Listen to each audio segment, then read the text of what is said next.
Hello there, and welcome to the fourth episode of Design Talks. Today, we will be talking about sustainable mobility and bicycles. And we have a special guest with us today. So, without wasting any more time, let's get started.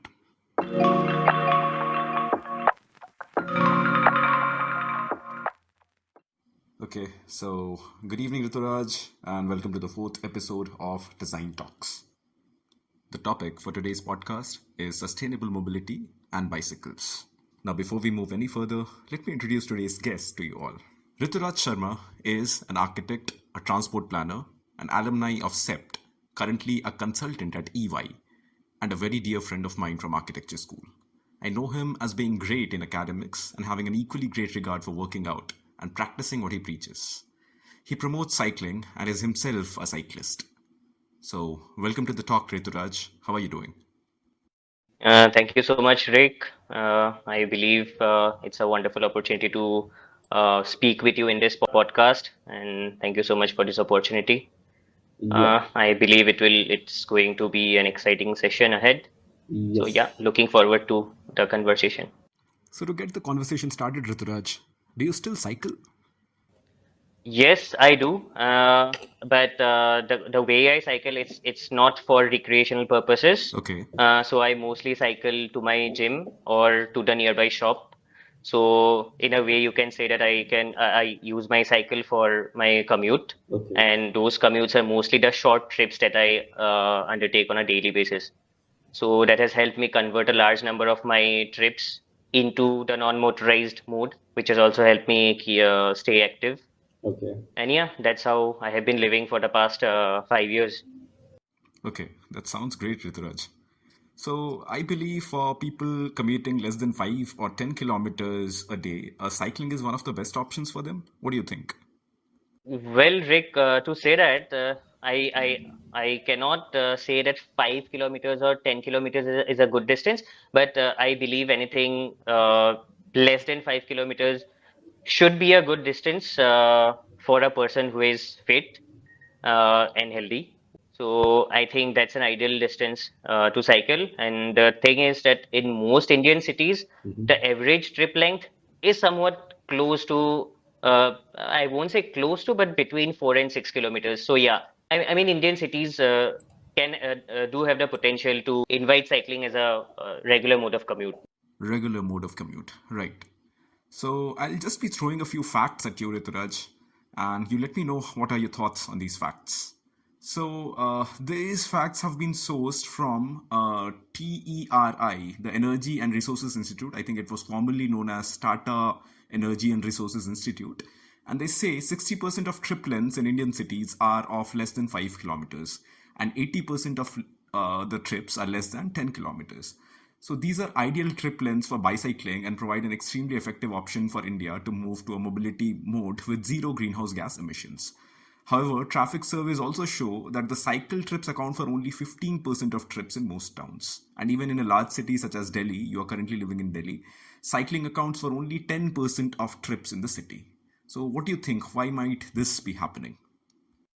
Well, I believe there are two major reasons here. So one is, of course, the lack of cycling infrastructure. And for instance, like I mean, you won't find any shady tracks. Maybe there aren't tracks at all. Hmm. There are highly speeding vehicles on the road. So there's always a chance that you will be hit by some speeding vehicles. So, uh, infrastructure is not forgiving for cyclists. So I think that's one of the major reasons that people do not really cycle. And another reason is the culture in India. When I talk about culture, it's the urban culture, the culture that we have inherited over the past couple of years when India started to develop rapidly. So since it's a rapidly developing country, our incomes are increasing day by day. So there's a propensity for people to, get their own motorized vehicles. I mean, aspiring for a motorized vehicle uh, is a reality in India now. So I think these are the two major reasons. One is the culture in India, and the other is the lack of proper infrastructure. Okay. So, talking more about the infrastructure of cities, as a matter of fact, I know Rituraj, you have visited a lot of Indian cities. So, what do you think? Is our city infrastructure inclusive and welcoming for cyclists at the moment? Well, I believe there cannot be a single answer to this. Mm-hmm. There are cities which are really welcoming for cyclists. For example, Chandigarh is one of the best examples I have seen. So there isn't a lot of traffic movement. There are shady places where you can, cycle quite comfortably. Then uh, if we look from the other perspective, we have Pune or Pimpri Chinchwad, which have good cycling infrastructure. Okay. In terms of dedicated cycling tracks, I have also been to a couple of European cities, and of course, the infrastructure there is quite different from what we have in India. Okay. So yeah, so there are multiple factors pertaining to the infrastructural part, Okay. which invite a lot of people or attract a lot of people into cycling as a mode of commute rather than choosing motorized vehicles as the regular mode of commute. Okay, fair enough. So, being a cyclist yourself, Rituraj, have you experienced that cycling is often associated with a lower income group of citizens in India? And do you think that is the reason why a lot of people above a certain income group might not be interested in cycling? See, Rick, yeah, that could be one of the reasons. But see, as I'm saying, it's about the entire culture. So, India as such does not have a very, good cycling culture in terms of using cycles for commute. Mm-hmm. So, of course, when we speak of commuters through cycles, there are two types of commuters. One, the commuters were using their cycle by choice, and the others were choosing their bicycles out of compulsion. Okay. So, of course, as I previously mentioned, that India is a rapidly growing economy. The income levels of the people are increasing, and so are the aspirations. So, as people are getting more income, there is this tendency to shift from bicycles to two-wheelers. As Okay. people get more income, they'll shift from two-wheelers to cars. As Okay. they get even more income, they'll shift from from a hatchback to a SUV maybe. Mm-hmm. So yeah, so that's the culture that we currently reside in. So, you know, looking at the changing landscape of India, so that's pretty much one of the reasons that people are leaving cycling and shifting to other modes of transportation. However, one of the other reasons is, as I already mentioned, is the lack of infrastructure. There is simply mm, no infrastructure that's inviting enough for the cyclists to Okay. come and cycle on a daily basis. Okay. So even if I have a child, I don't think I'll let my child go out and cycle on the main streets. Because it's not safe. Of course, it's not safe. In fact, I don't find it safe myself. I cycle in Delhi every single day Mm-hmm. because I have a lot of trips within my locality. Okay. But again, there is of course this factor of safety that always comes in. There are always speeding vehicles. Mm-hmm. There is no proper lighting conditions. In the daytime, it's usually quite hot in Delhi during the summers. Mm-hmm. So, multiple factors come into play, and ultimately, the result is that we do not have a proper cycling culture here because Okay. of the infrastructure and because of the changing landscape of the Indian economy. Okay. So, for my next question, Rituraj, in cities, especially the tier 2 and tier 3 cities, where there is no dedicated infrastructure for bicycles, and even the traffic rules for motorized vehicles are not followed properly, do you feel bicyclists are the ones who suffer because of the traffic that does not play by the rules?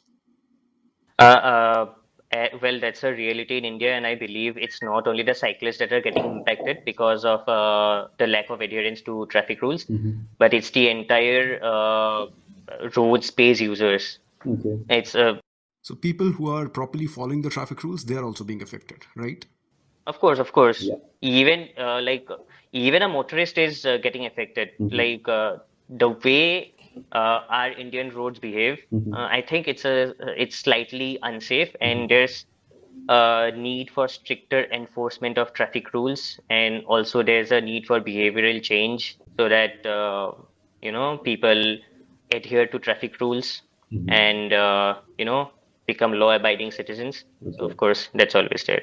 Okay. So you have a formal education in transport planning, Rituraj. Are you also aware about some government policies or schemes that are either under process or are in effect for the benefit and promotion of cycling in various cities? Well, as far as my knowledge goes, there is no government policy as such that promotes cycling at a national level. But Mm-hmm. of course, at a local level, uh, there are certain policies. For example, Pune has this Pune cycling plan. Mm-hmm. Again, if you have to look at the national level, there is this national urban transport policy that came out probably in 2014 that uh, that puts a focus on cycling, Okay. but it's one of the many focuses of that policy. Mm-hmm. So those things are there. Apart from that, there are certain initiatives from other agencies. For example, the Mysore Municipal Corporation has, they have initiated this public bicycle sharing system Mm-hmm. uh, that's called a train train. Okay. Then there are smart bikes. That's again a company that's implemented in Delhi and Chandigarh. Then Okay. there is My Bike operating in Ahmedabad. Mm-hmm. There are multiple companies, so there is certainly an effort from multiple agencies, including the government. But yeah, we are yet to see a complete makeover of the transportation scenario. Okay, fair enough. So if you look at the newer trends, Rituraj, a lot of brands are coming up with their own concepts for electric bicycles. So most of these will have a range of around 25-30 kilometers. And then they can be also used fully on pedal, or there are features like pedal assist where battery exerts part of the force. So what are your views on these bicycles? Are they practical for India? Should one consider getting one of these? Say if someone is planning to get their first bicycle, should they consider getting an electric bicycle? I mean, it's a personal decision again, but I believe there's no harm in getting an electric bike because, of course, it cuts down on a lot of effort that you put. So, if I have to use an electric bicycle, while going to office, I might use it as a proper bike where I won't pedal, Okay. but while coming back, I can, pedal my way.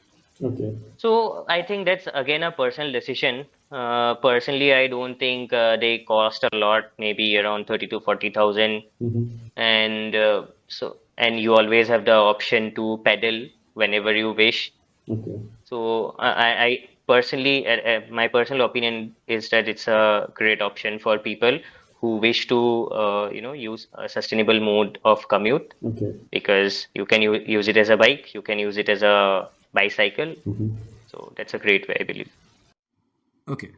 So finally, the verdict for today's talk, Rituraj. Do you think there is still hope for the age-old beloved bicycle? And what do you suggest? What can be the way forward according to you? Well, the thing is, we are not in an irreversible state of affairs. So definitely we can bring back the age-old bicycle back. Mm-hmm. So I have no doubt about it. I think it should be about the willingness of the government as well as the citizens. That the citizenry, I believe, that needs to make a collective effort to bring back that culture. The government must definitely invest in proper infrastructure that attracts not only bicycles but a holistic transportation system, an urban transportation system.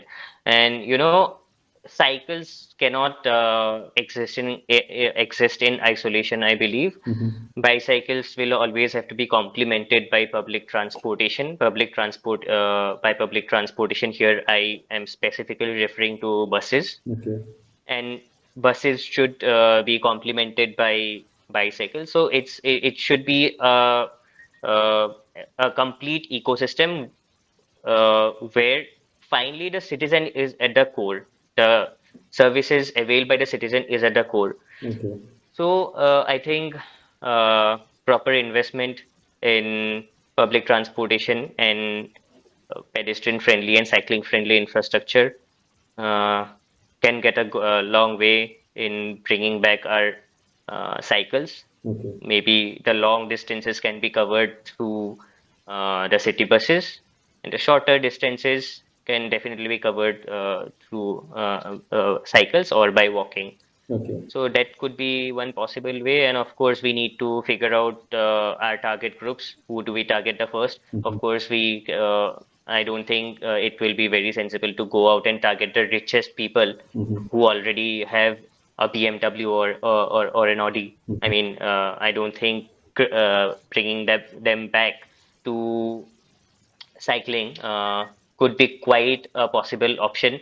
Maybe the people who are already cycling currently, maybe we can make conditions favorable for them to not leave cycling. So Mhm. that could be one option, and maybe we can target other groups. But talking about richer people or maybe celebrities and sports people, Rituraj, don't you think they might be the perfect ambassadors for cycling? They have a lot of following among people, and if they start cycling or they start promoting cycling, maybe it will reach the message will reach a lot of people, and they also might start cycling. What do you think?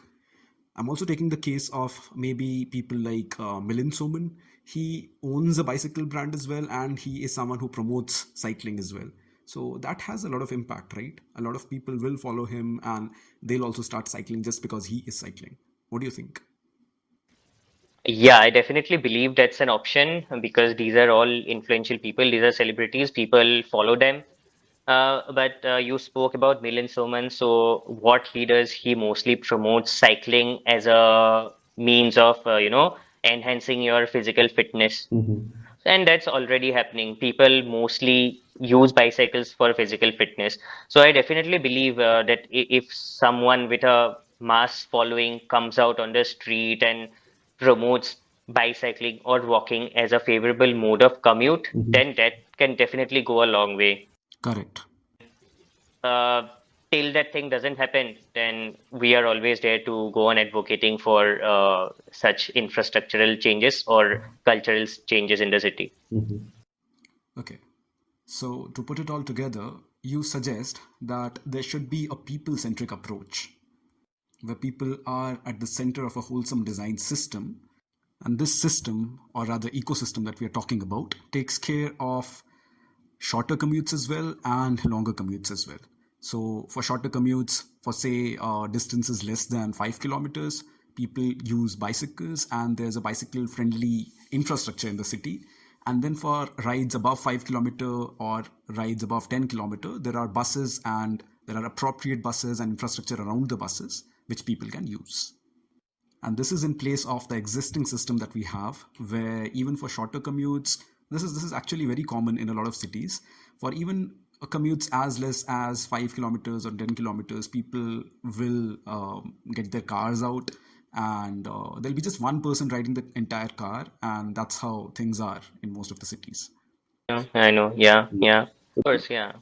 So, yeah, so that's where we need to focus Mhm. currently, that we need to, invest in such kind of infrastructure or, make such Mhm. favorable policies rather, where the citizen will be at the center because finally your intention is not to move the vehicles, Mhm. it's to move the people from one place to another. Correct. So that's the final aim. So definitely, we need to invest in such kind of changes.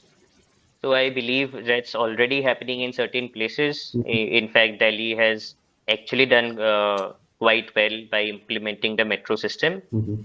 But again, there's a lot that has to be done again. Okay, so with this, we have reached the end of our podcast today. It was great talking to you, Rituraj, and it was a great learning experience for me. And I really hope our listeners also loved this episode. And once again, Rituraj, thank you for agreeing to do this. Thank you, Rick. Thank you. So, that was the fourth episode of Design Talks on the topic sustainability and bicycle with Rituraj Sharma. I'll see you in the next episode soon. Till then, stay safe, have fun.